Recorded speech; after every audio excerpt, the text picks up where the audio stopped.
안녕하세요. 세상의 첫 선을 보이는 야생화 이야기꾼 한송순입니다. 오늘은 세상의 첫 선을 보이는 야생화 이야기 52편 덩굴식물 세 번째 이야기를 소개해 드리도록 하겠습니다.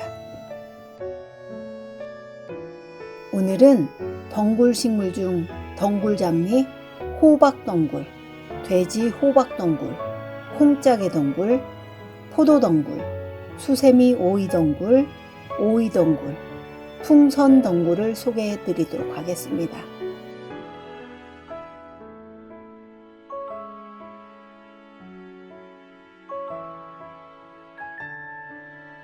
덩굴장미의 꽃말은 사랑, 욕망, 열정, 기쁨입니다. 중국이 원산지입니다. 낙엽, 화렵, 덩굴나무로 관상용으로 흔히 심어 기릅니다.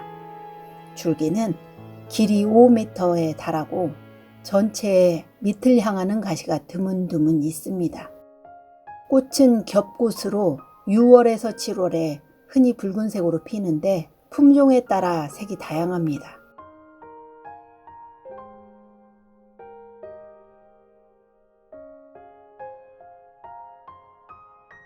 호박의 꽃말은 해독입니다.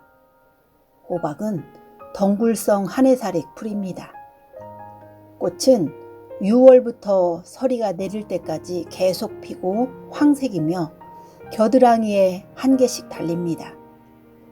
열매는 크고 많은 변종이 있으며 모양과 빛깔도 변종에 따라 다르고 많은 종자가 들어 있습니다. 열매는 익으면 바깥면이 짙은 황갈색을 띱니다. 한국에서는 생산성이 낮지만 품질 좋은 동양계의 재래종인 서울 마디 호박이 주로 재배되며 호박범벅, 호박떡 등의 별미 음식에 쓰입니다. 단호박은 유독 단맛이 첨가되어 죽이나 튀김을 해 먹으면 감칠맛을 느낄 수 있습니다. 호박은 비타민과 식이섬유가 풍부한 음식으로 다른 영양소가 들어있는 음식과 먹으면 좋습니다.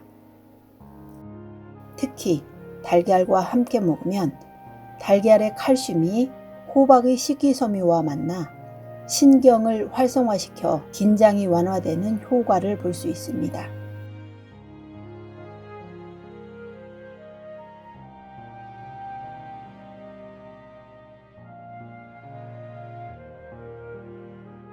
콩을 반으로 자른 듯한 잎을 가진 콩짝의 덩굴.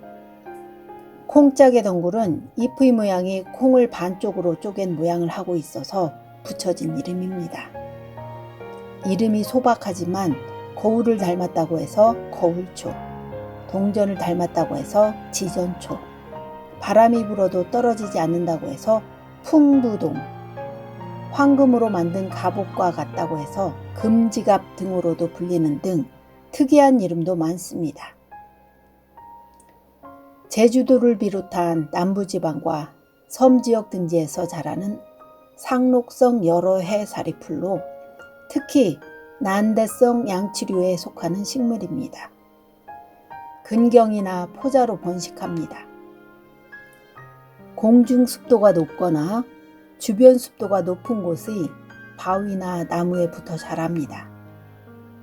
줄기는 황갈색으로 뿌리 줄기 부분은 둥글고 불규칙하게 가지가 갈라집니다. 관상용으로 쓰이며 뿌리 줄기를 포함한 전초는 나염이라고 해서 약으로 쓰입니다. 주로 혈증을 다스리며 피부 종독에도 효능이 있습니다.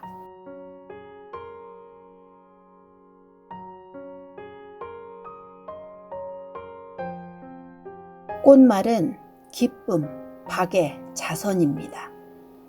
지구촌 사람들이 먹는 여러 가지 과일 중에 재배 역사가 가장 오래된 과일이 포도입니다. 중동의 아프가니스탄에서부터 흑해, 카스피해 연안에 걸쳐 있는 지역이 원산지입니다. 포도의 고향은 대체로 기독교의 발상지와 일치합니다. 성경에 155회나 등장할 정도로 기독교와 관련이 깊은 대표 식물입니다. 평화와 축복, 풍요와 다산의 상징이며 올리브 나무와 함께 기독교가 이어온 역사를 함께한 나무입니다. 구약성서 창세기 편에는 노아의 홍수가 끝나고 방주에서 나와 농사를 짓기 시작할 때 포도나무를 심었다고 합니다. 고고학적인 자료와 이런 기록을 종합해 볼 때 기원전 3 내지 4천년 전부터 포도는 사람들이 재배한 과일나무였습니다. 서양 과일인 포도는 한무제 때 중동 지방에 파견되었던 장건이라는 특명대사가 귀국하면서 중국으로 가져왔습니다.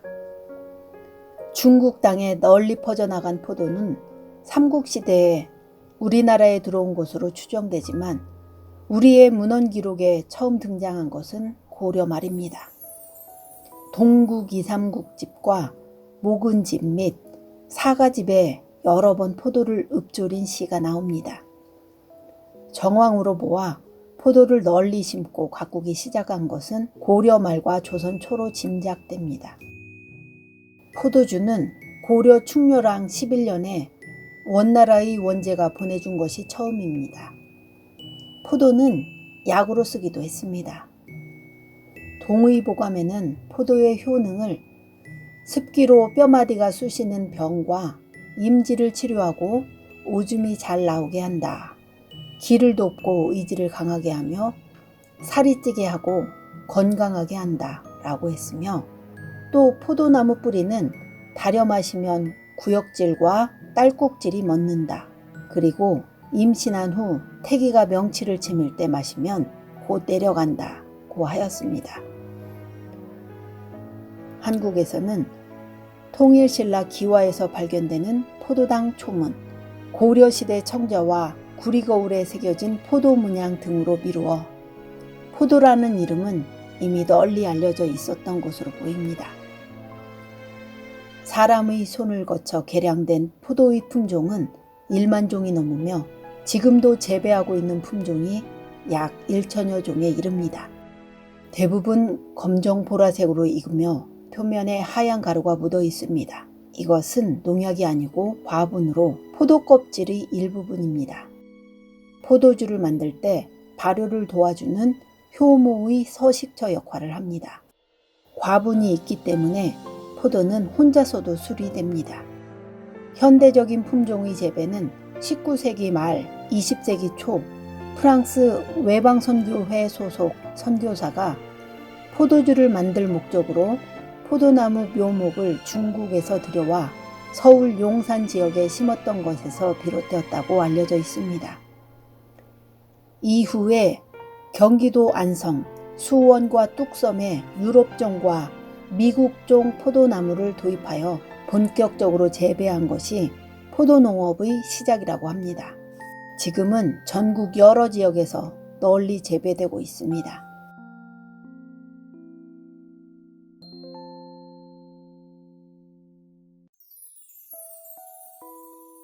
수세미 오이는 덩굴성 한해살이 풀입니다.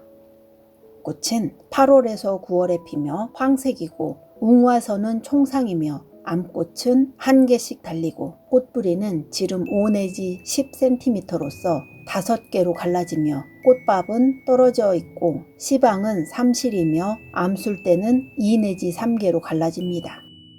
종자는 체유용 또는 사료용으로 이용되고 곰이 발생 전의 어린 수세미 오이는 식용으로 이용됩니다. 이 밖에 줄기에서 채취한 수액은 화장수로 이용되었으며 수세미 오이의 섬유는 그릇을 닦는 데 이용되었습니다. 지금도 수세미 오이의 섬유는 슬리퍼, 바구니, 모자속 등의 재료로 이용됩니다. 현대 임상에서는 기침, 만성신염, 대상포진, 급성유선염, 류머티즘, 관상동맥 경화증, 심교통, 중풍후유증 및 반신불수 등의 병증에 사용합니다.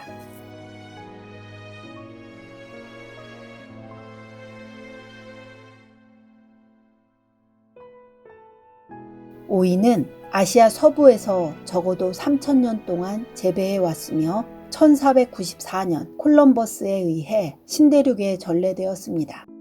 우리나라에는 1500년 전에 전파된 것으로 알려집니다. 오이는 서역에서 중국으로 가져왔기 때문에 오랑캐 땅에서 들어온 과류라는 뜻으로 호과라고 하였습니다. 후에 오이가 익으면 노란색으로 변하기 때문에 황과라고 명칭이 바뀌었습니다. 이뇨, 해독작용, 충혈된 눈에 효과가 있는 오이. 오이 열매는 열기를 식히고 소변을 잘 나오게 하여 이를 통해 열기를 빼내는 효능과 염증을 가라앉히고 독기를 제거하는 효능이 있습니다. 오이는 예나 지금이나 피부 미용에 좋은 채소로 인기가 높습니다. 클레오파트라 역시 오이를 이용해 피부 관리를 했다고 합니다. 오이의 미백 및 보습 효과 때문이지만 고대부터 이어진 오이의 이미지와도 무관한 것 같지 않아 흥미롭습니다.